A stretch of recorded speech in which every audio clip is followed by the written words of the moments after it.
Olá, pessoal, boa tarde, sejam todos bem-vindos a Python Brasil 2021.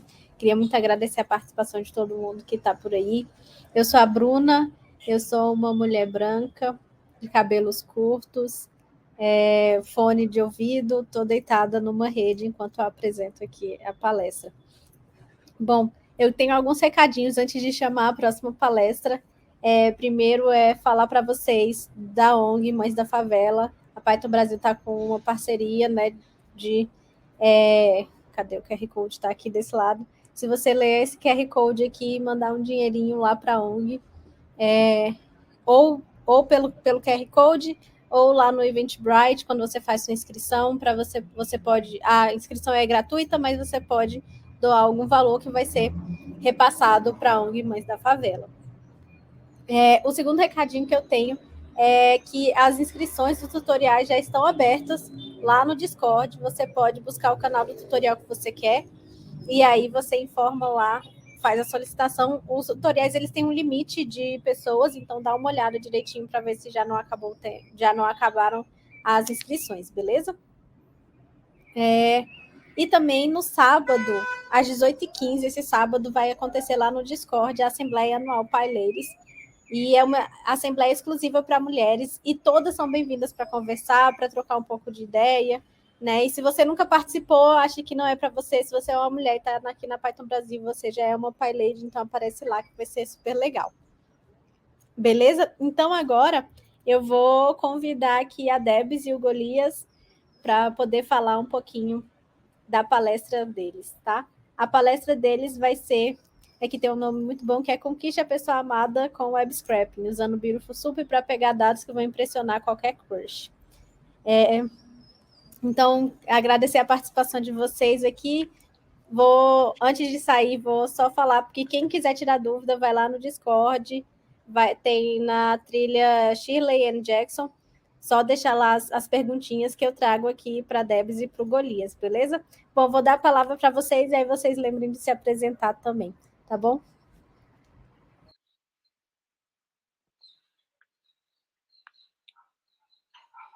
Bem, gente, tudo bom? Boa tarde.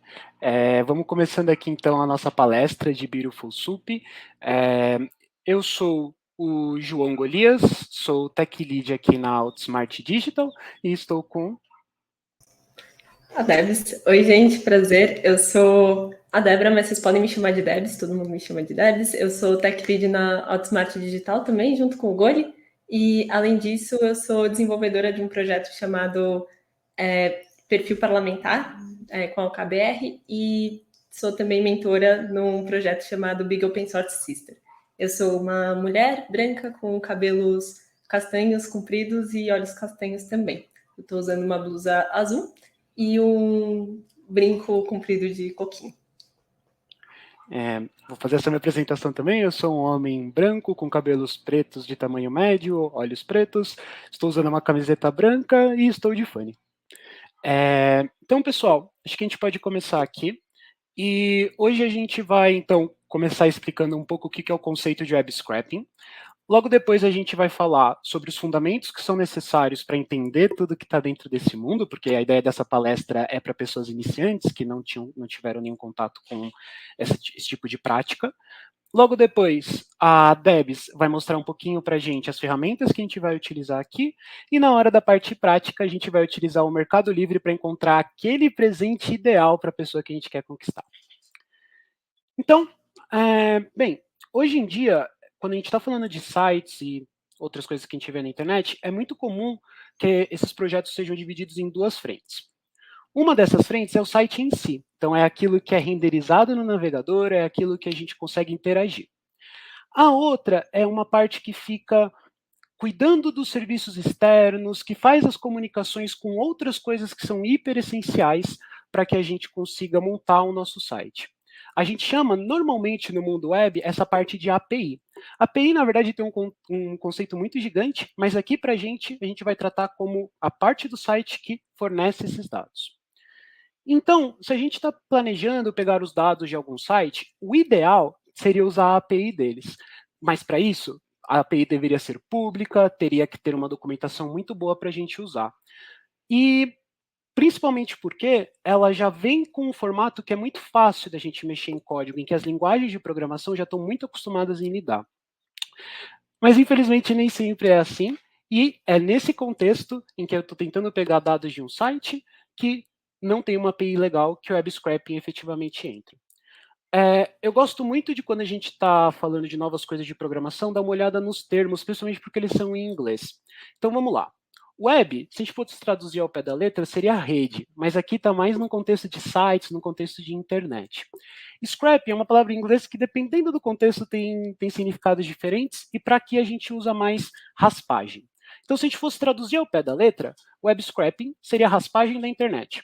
E aí vamos imaginar, se eu estou com algum bloquinho de madeira e eu começo a raspar ele, saem alguns fiapos. Essa analogia serve para a gente entender que, com o web scraping, a gente vai pegando algumas coisinhas lá do site.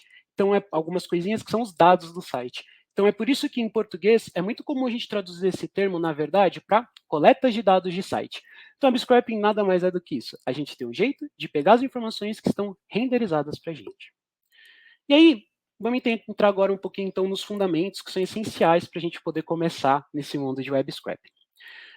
Para isso, eu vou começar explicando um pouquinho melhor o que são sites. Sites nada mais são do que projetos de programação que podem ser interpretados por navegadores. O que isso significa? Significa que, para um site funcionar, a gente tem que seguir as regras que os navegadores impõem para que ele funcione. E aí, hoje, os navegadores interpretam maior variedade de arquivos, a gente consegue fazer site das maiores formas possíveis. Mas, talvez, hoje, o mais comum é usando esses 3 amiguinhos aqui que estão na nossa frente. O HTML, o JavaScript, que está representado pelo JS, e o CSS. Falando um pouquinho desses 2 últimos, o JavaScript é uma linguagem de programação de alto nível, comum, no sentido de que ele permite a gente colocar lógicas, if, fors, whiles, enfim, coisas nesse sentido. Então ele serve para dar a lógica do site, para dar vida ao site, para garantir que as interações dele vão funcionar como deveriam. Já o CSS, a gente costuma dizer, brincando, que ele é a maquiagem do site. Então ele vai lá para dar alguns estilozinhos mesmo melhores. Assim, se a gente está vendo, por exemplo, alguma caixinha vermelha com borda, com alguma outra coisinha visual, normalmente é o CSS por debaixo dos panos que está lidando com isso. Já o HTML, ele é o responsável pelo conteúdo do site. Tudo que a gente vê tem que estar no HTML. E aí, é por isso que a gente vai focar, então, mais nele. A gente quer pegar os dados de um site, então a gente quer mexer com o conteúdo dele. E aí eu vou usar a mesma abordagem que a gente fez com o web scraping. HTML. O HT vem de Hypertext, o M vem de Markup e o L vem de Language. Então, se eu fosse traduzir isso de uma forma livre, ficaria linguagem de marcação de hipertexto. E aqui eu acho que tem 2 termos que podem deixar um pouquinho confusos. Hipertexto é um conceito que nem é de programação, vem lá da área de comunicação, lá da área de letras. Nada mais é do que um texto que a gente não segue a ordem dele certinha para ler. Ele vai, de certa forma, indicando, pula para o outro parágrafo, volta, faz não sei o quê, faz não sei o que lá. E, no caso, uma linguagem de marcação é uma linguagem que serve simplesmente para demarcar um espaço ali no nosso site, para fazer algum tipo de configuração, e ela não tem, portanto, lógica envolvida nela. E aí, como a gente vai mexer mais no HTML, eu vou aproveitar e falar um pouquinho mais dele. Bem, então, resumindo, o HTML ele mostra o conteúdo do nosso site, e o mais importante aqui é que ele não necessariamente vai ser mostrado na mesma ordem do que está no HTML, por ele ser um hipertexto. E aí, só um parênteses, quem vai falar para a gente onde que fica cada coisinha, a ordem dos nossos elementos é o CSS. Mas o conteúdo que está lá, não necessariamente se eu tenho um botão no início da página, quer dizer que esse botão vai ser renderizado primeiro antes de tudo. E o HTML, a unidade básica, o mínimozinho lá para montar o HTML, é o que a gente chama de tags. Tags nada mais são do que alguma estruturinha, algum textinho que tem o sinal de menor, o nome e o sinal de maior. Então, aqui no exemplo, eu coloquei a tag que a gente chama de body, uma tag de H1, uma tag de P, uma tag de botão, e assim vai. A maioria das tags possui uma abertura e um fechamento. O que isso quer dizer? Quer dizer que todas as outras tags que estão dentro dele vão ser mostradas, vão estar lá efetivamente dentro dessa parte do nosso código. E a gente diz que essas tags são tags filhas das tags que eles estão dentro. E um ponto importante da gente ver é que o HTML vai ter um monte de coisa lá, mas a gente vai se importar mais com o body dele. porque no HTML o que vai estar mostrado no site é o que está no body. Além disso, as tags também podem ter algumas propriedades, e aí eu podia ficar horas falando de todas as propriedades que existem. Mas aqui eu vou focar em duas, o ID e a class. Se eu vou ter alguma parte do meu site que é única, que vai ter um comportamento próprio e seu, a gente usa o ID, porque a ideia do ID é que ele seja único entre todas as tags. E a classe ela é compartilhada entre as tags. O que eu quero dizer com isso? Se eu tenho alguma parte do meu site que se repete muito, como listas e coisas do gênero, provavelmente ele vai ser indicado por classes. Eu estou falando bastante dos dois?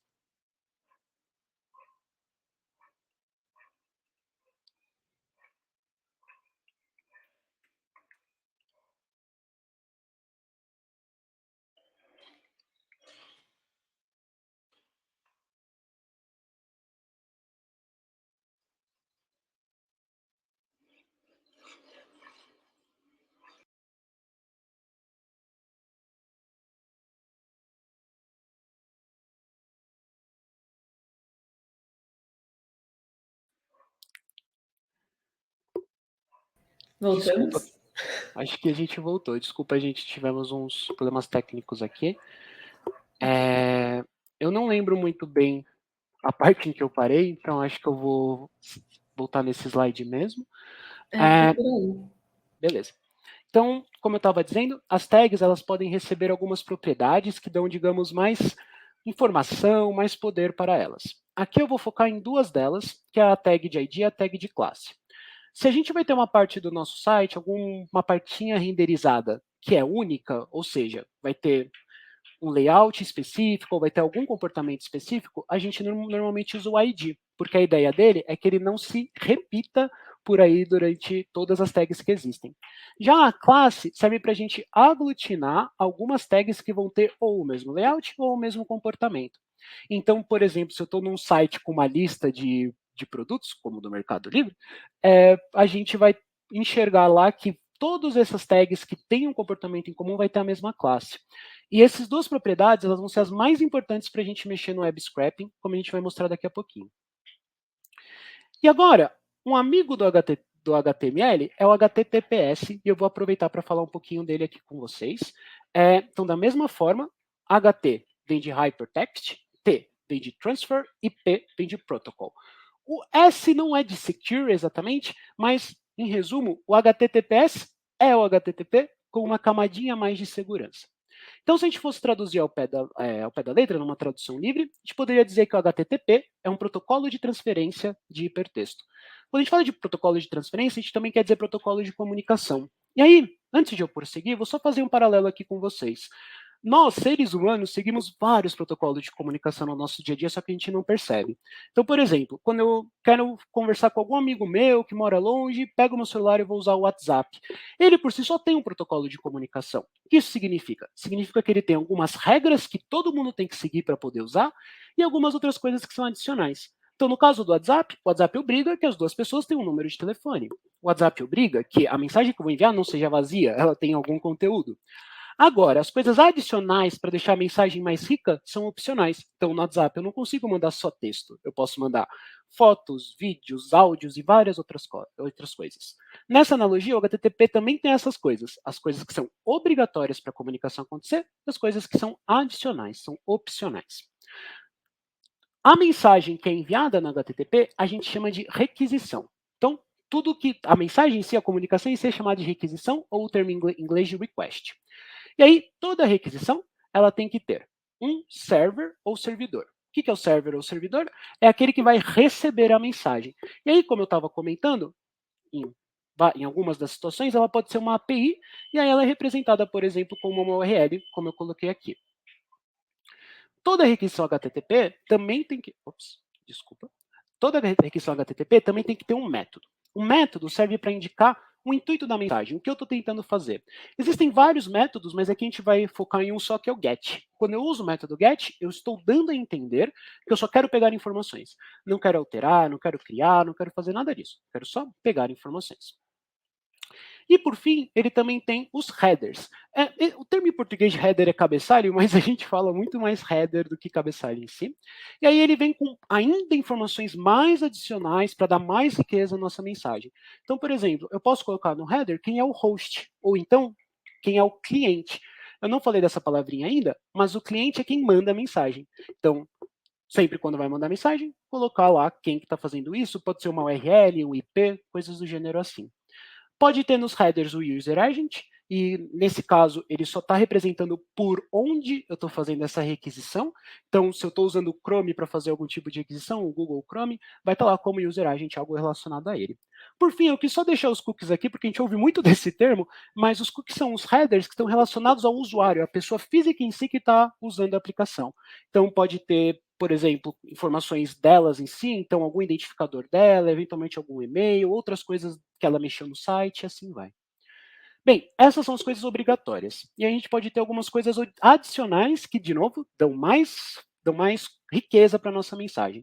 No caso, eu trouxe só um exemplo, que é o Path Parameters.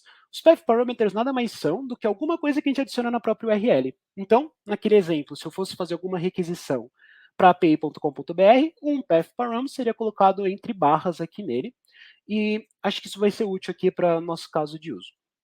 E aí, para finalizar tudo isso, para vocês verem que tudo faz sentido, na prática o que acontece? Quando o navegador abre o site, o que ele faz? Ele faz uma requisição GET para o servidor sendo a URL em si do site, solicitando para ele todos os arquivos que são necessários para o site ser renderizado. Então, o HTML, o CSS, o JavaScript e coisas do gênero. E aí, só para deixar isso ainda mais claro, existe no navegador, e aí na parte prática a gente vai mostrar um pouquinho melhor, mas uma ferramenta dentro do Chrome que se chama inspecionar. No inspecionar a gente consegue ver exatamente o HTML do site. E aí na prática, de onde que vem esse HTML? Da requisição GET que o navegador fez para o servidor. Da requisição HTTPS que ele fez lá.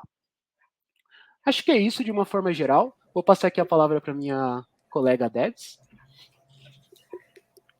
Beleza. Vocês estão vendo minha tela? Eu vejo. Então, beleza. Então, bom, o Goli estava falando agora sobre HTML, que é como que é o que diz como que a página vai ser mostrada e tudo mais, qual vai ser o conteúdo dentro dela e como é que a gente consegue pegar esse conteúdo, né, através de uma requisição. Mas uma vez que a gente tem esse HTML, que a gente tem essa página, o que a gente faz, né? Quais que são os desafios de pegar o conteúdo que a gente quer dentro dela. Então, bom, o web scraping tem vários desafios. A gente não vai entrar em todos eles nessa palestra, só que eu quero mostrar para vocês, só para vocês saberem o que espera se vocês quiserem se aprofundar e tudo mais nesse mundo. Mas uma vez que você tem o HTML de uma página, o primeiro desafio é pegar a informação que aparece nele. E isso é justamente o que a gente vai ver nessa talk. Uma introdução a isso. Mas, além disso, pode ser que não necessariamente todo o conteúdo que você quer, todos os dados, eles já venham no HTML assim que a página é renderizada. Às vezes você precisa esperar esse conteúdo ser renderizado antes de conseguir pegar ele. E isso é um outro desafio que a gente não vai entrar aqui. Além disso, o que a gente vai mostrar aqui é como você pega o conteúdo de uma única página. Mas, às vezes, você vai querer transitar por várias páginas, né? Então, você vai querer fazer o que a gente chama de crawling, que é você fazer vários scrapings de várias páginas diferentes e juntando conteúdo para pegar o resultado final do que você precisa. Às vezes, você vai precisar preencher um formulário, simular clique, às vezes preencher um CAPTCHA para receber a informação que você precisa, o que também pode ser um desafio. Você pode precisar se autenticar para chegar no fluxo que você precisa. Mas o pior deles é esse último aqui, que é a estrutura. Quando a gente está falando de crawling, quando a gente está falando de scraping, né, a gente está falando sobre pegar uma página web que foi algum desenvolvedor que fez. Né? E as páginas web, as pessoas elas vão desenvolvendo e elas vão incrementando, elas vão melhorando no decorrer do tempo. E, eventualmente, as pessoas podem, inclusive, mudar toda a estrutura do que existia antes. Então, quando a gente faz um crawling, como ele é muito específico para as tags e para a estrutura de uma página no dia que você fez o crawling, se eventualmente mudarem toda essa estrutura e mudarem justamente a estrutura dos lugares que tem os dados que você quer pegar, você vai precisar refazer. Então, mas isso é um desafio que, bom, enfim, acontece, não tem muito como se preparar para ele. Enfim, só saber que ele existe. E um outro ponto, antes da gente entrar mais na parte prática, né? Vocês podem estar se perguntando, é ético fazer um web scraping? É legal fazer um web scraping?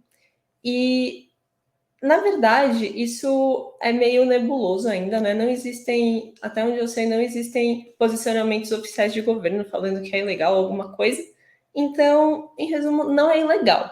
Mas, lógico que isso vai depender muito do propósito do que você está fazendo, né? Então, a gente tem alguns casos bem marcantes que aconteceram nos últimos anos, como o da Cambridge Analytica, que eles estavam fazendo scrapping de dados, né? Eles estavam pegando dados das pessoas sem necessariamente consentimento delas e tudo mais. Isso deu vários problemas, né? E rolou uma manipulação aí. Então, mas se vocês quiserem dar uma olhada nesse caso, é interessante de ver ele depois. Mas muitas vezes o web scraping, ele na verdade é uma ótima ferramenta para quando você não tem uma API. E não necessariamente ele vai fazer mal para alguém. Na verdade, ele pode... você usar o scrapping, na verdade, você pode estar usando isso para deixar alguma informação mais acessível para as pessoas que precisam usar ela, e tudo mais, o que não necessariamente é ruim nem para a pessoa que está, nem para o site que está passando aquela informação. Então, enfim, algumas coisas para você manter, fazer um web scraping logicamente, garantir que você está respeitando os direitos do conteúdo, respeitando a privacidade e sensibilidade dos dados, né, para não virar uma Cambridge Analytica. Mas, além disso, garantir que você não vai estar prejudicando o site que você está acessando sem querer, né? Então, se o site já disponibilizar uma API pública com tudo que você precisa, usa a API, sabe? Os dados vão vir muito mais estruturados, ela vai estar muito mais preparada porque o fornecedor da informação estruturou ela para você consumir, né? Muitas vezes, quando a gente está falando de acesso ao site, tem muitos sites que eles pegam métricas em cima de acesso e tudo mais, e às vezes você vai estar causando na métrica sem precisar, né? Você pode simplesmente acessar uma API. Infelizmente, normalmente a gente faz crawling quando não tem uma API, né? Mas, enfim, checa antes para ver se existe. Você pode até entrar em contato com a pessoa dona do site, de repente, para ver se existe API, por que não? Uma outra coisa não seja confundido com o ataque de negação de serviço, né, que é o famoso ataque DDoS. O que é isso? Esse tipo de ataque é um ataque que as pessoas fazem para fazer com que um site ele não fique acessível por conta de sobrecarga no servidor. Então, basicamente, as pessoas, né, maliciosas, elas vão fazendo um monte de requisição atrás de requisição, e isso faz com que o servidor não aguente e caia e fique inválido, inacessível para outros usuários.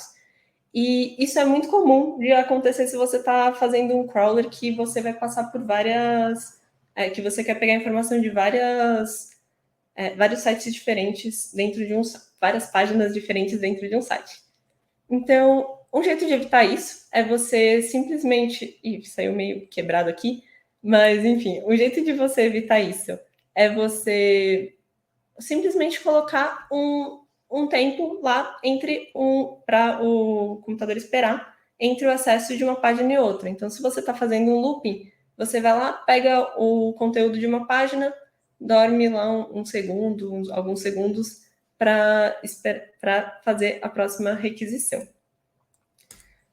Uma outra coisa interessante de fazer é conferir os arquivos robots.txt e as metastags de robôs nas páginas que você quer no site e nas páginas que você quer crawlear. Isso, na verdade, é mais usado por ferramentas de busca, né? Então, por exemplo, o Google, ele sabe quais sites ele vai mostrar porque ele faz crawler em cima dos websites, né? Então, essas páginas, na verdade, elas são mais usadas para esse tipo de robô, né? Robô de buscador, mas você também pode dar uma olhada nelas para ver se o que você está fazendo, se tem alguma coisa lá especificando que o que você está fazendo não pode. Então, só para vocês olharem como que é a carinha dessas coisas, o robots.txt, você consegue acessar num site entrando na raiz do domínio robots.txt. Então, por exemplo, a gente vai entrar no site do Mercado Livre para fazer o nosso crawler. Então, se eu quero conferir o robots.txt do Mercado Livre, eu entraria em mercadolivre.com.br/robots.txt. E aí lá vai aparecer uma coisa mais ou menos com essa carinha, que fala qual que é o user agent que ele está falando, né? Qual que é o agente a quem ele está referindo, se pode ou não pode acessar quais páginas. E em seguida uma lista de vários paths que ele que ele permite ou não permite fazer crawler. Então, se você vê alguma coisa com essa carinha, isso significa que para qualquer user agent ele não permite acesso a nada, né? Então, para vocês terem uma ideia. E as meta tags, elas vêm em cada página que você pega o HTML. Então, no header do HTML, vai ter lá essa tag meta, com o nome robots, que ela pode ter esse conteúdo no index, são páginas que não devem ser indexadas, e no follow, que são páginas cujo conteúdo não deve ser analisado. E, além de tudo, quando você for fazer um web scraping, seja transparente, né? Você pode usar o user agent, que é um valor que vai no header das requisições, que o Goli comentou um pouquinho antes, que deixa... e esse user agent, na verdade, ela é uma string que ela é usada... É um texto mesmo, que é usado por navegador. Eles normalmente falam, essa requisição foi feita de um Chrome, sei lá o que das quantas, por exemplo, mas você pode escrever o que você quiser. Inclusive, deixar claro que você está fazendo um crawler, qual que é o seu contato, colocar seu e-mail para se a pessoa quiser entrar em contato com você.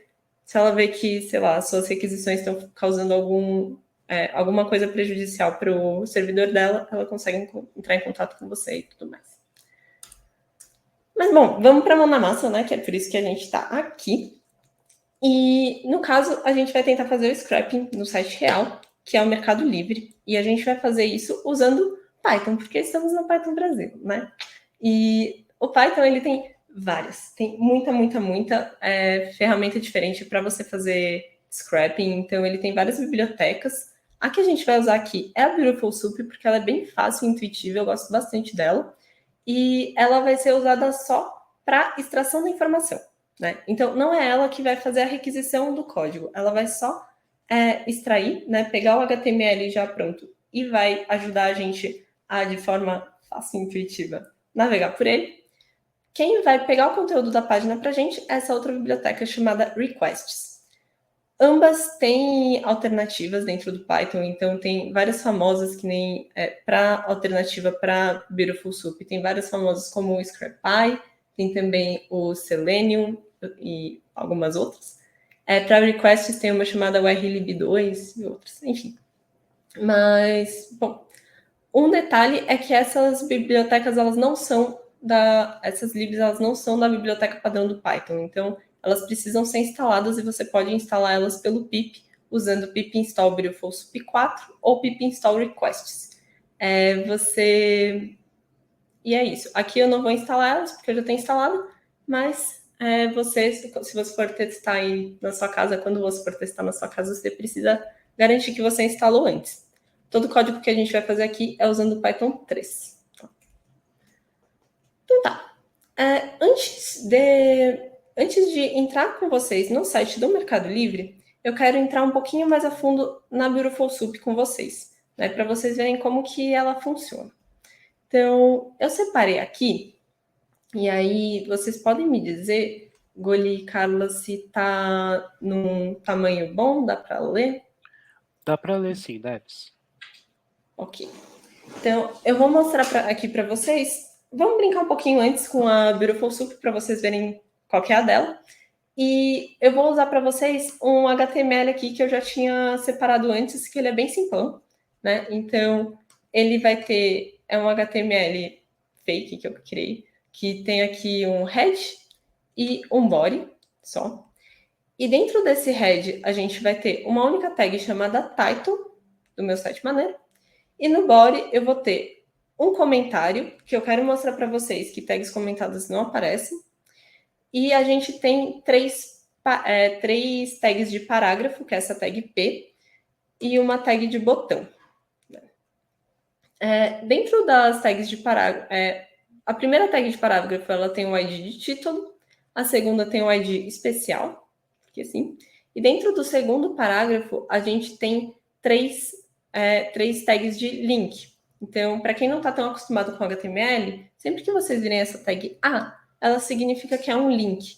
E esse href que fica dentro dessa tag é justamente qual que é o link que ela redireciona quando aquele hiperlink lá é clicado. Né? Então, eu tenho 3 tags de link aqui. E, no fim, eu tenho um outro parágrafo com outra tag de link. Okay. Então, sem mais delongas, vamos começar usando a Beautiful Soup. Eu vou importar ela. Para a gente importar ela, normalmente, a lib ela se chama BS4, né, que é de Beautiful Soup 4. E aí dela, a gente vai importar esse objeto essa classe chamada Beautiful Soup. Que a tradução é sopa bonita, gente. Não sei porque eles chamam de sopa, assim. Acho que é porque é sopa de letrinha. Mas, enfim.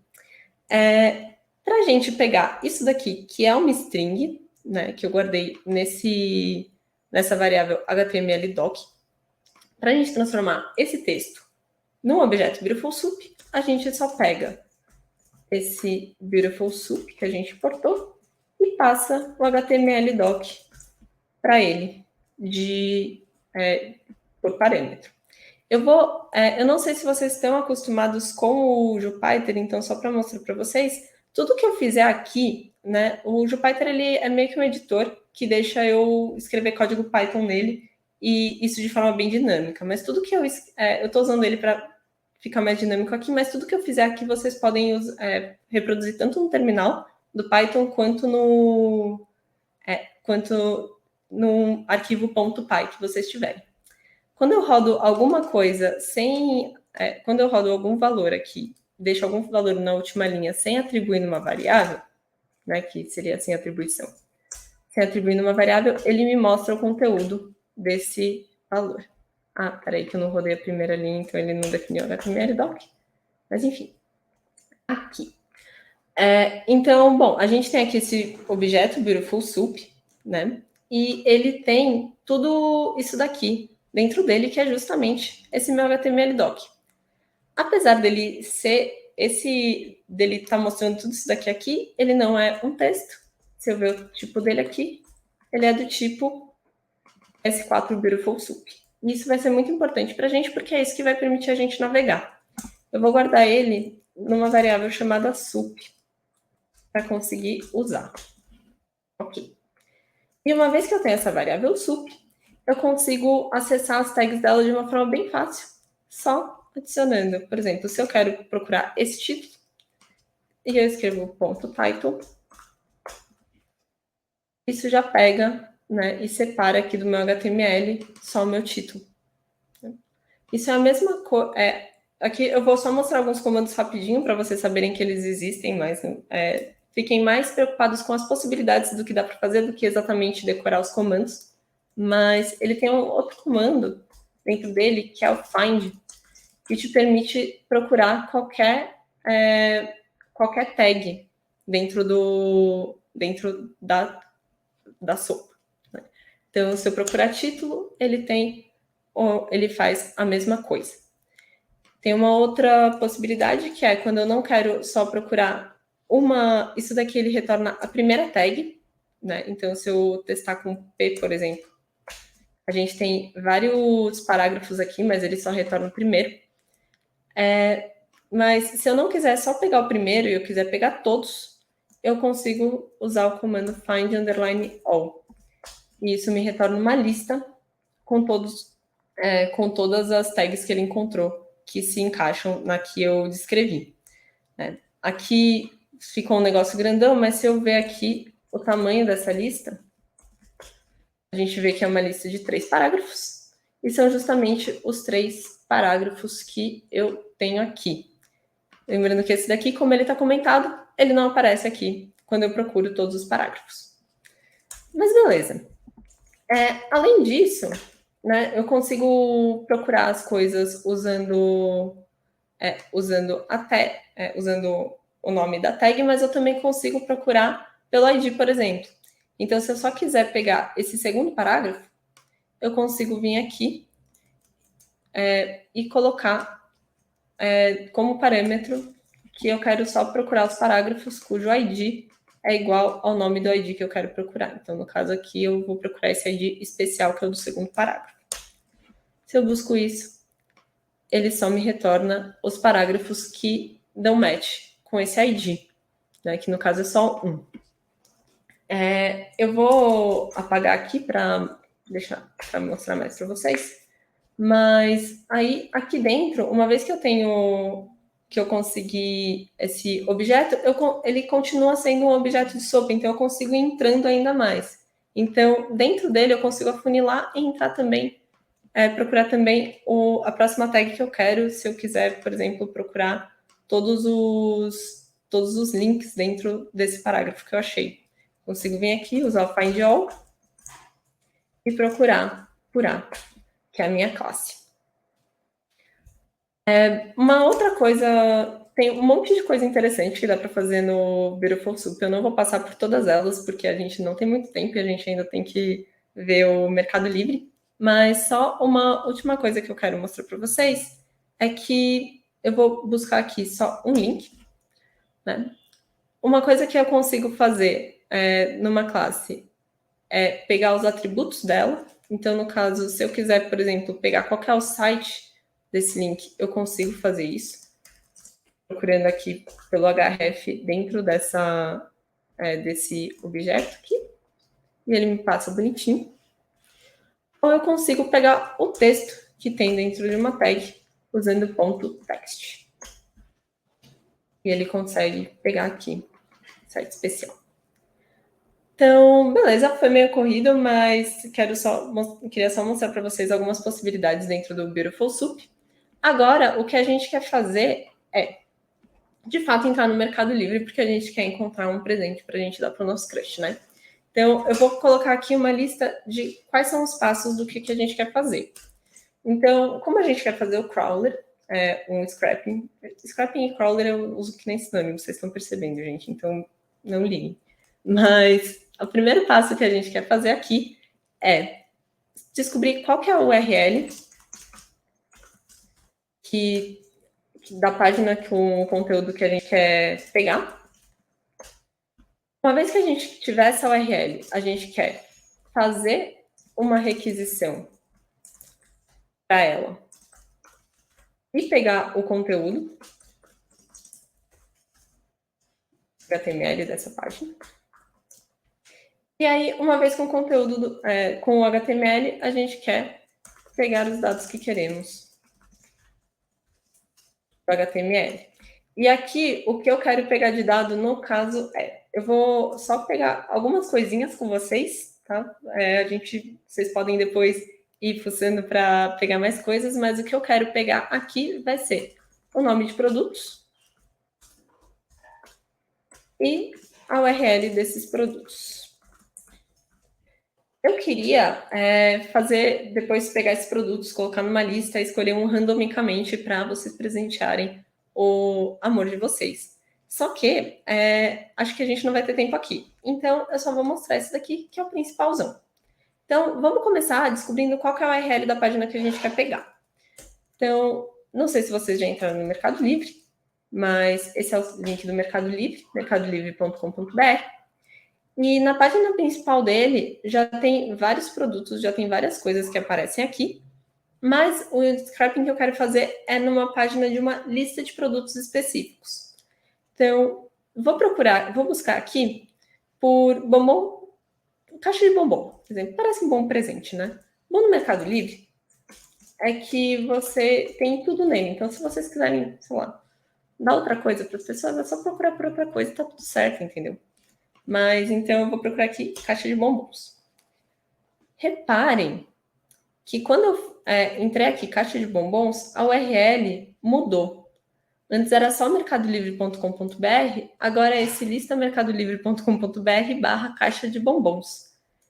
tem esse hashtag aqui, várias coisas, mas se eu apagar isso daqui e der Enter, nada acontece feijoada, tudo continua funcionando normal. E aqui eu tenho uma lista de todos os produtos que a gente tem. São esses produtos que eu quero pegar essa lista de produtos que eu quero pegar no meu scrap. Mas beleza, para isso a gente precisa dar uma olhada no HTML da página. Para a gente olhar o HTML de uma página web, que eu estou vendo aqui, é só você apertar com o botão direito, inspecionar, e isso abre aqui um painel de inspeção que a gente usa bastante em desenvolvimento web, mas no caso aqui a gente vai estar usando para crawler, que faz com que a gente consiga ver várias coisas, mas o que importa para a gente aqui é essa parte de elementos, que tem o HTML da página que está sendo mostrada aqui, né? E essa daqui é uma ferramenta muito legal, porque se você vai passando o mouse em cima das coisas, não sei se vocês estão vendo aqui, mas reparem aqui no canto, que quando eu vou passando o mouse em cima das coisas, ele vai indicando no que eu estou passando o mouse em cima. E isso é muito útil para a gente descobrir qual que é a tag que a gente quer. Eu não sei se consigo ampliar aqui, mas espero que dê para ver. Mas isso é muito útil para a gente conseguir descobrir qual que é a tag que a gente quer pegar, né? Então, bom, vou começar fazendo a requisição que a gente precisa aqui. Para a gente fazer uma requisição em Python, a gente só precisa importar o requests, que é aquela lib que eu tinha falado para vocês antes, e fazer uma requisição usando o requests.get, o link que a gente acabou de pegar. Vou rodar aqui para vocês verem o que esse request retorna para a gente. Ele retornou a resposta 200, falando que foi tudo ok com a requisição, mas a gente não quer a resposta inteira, né, dessa requisição. A gente só quer o conteúdo HTML dela, e nisso a gente pode pegar usando /content. Eu rodo isso, vocês vão ver que o requests me dá aqui todo esse treco, que é um monte de letrinha, que se vocês forem pacientes e forem ler pedaço por pedaço, vai ser muito parecido com o que vai estar aqui, mas a gente não vai fazer isso. Eu vou guardar tudo isso numa variável que eu vou chamar de HTML, e aqui eu vou tacar esse HTML numa sopa, um Beautiful Soup, para a gente conseguir acessar as coisas de uma forma fácil. Então, já temos um check aqui nesses 2 primeiros pontos. Eu vejo essa sopa, ela vai ter tudo que está vindo lá.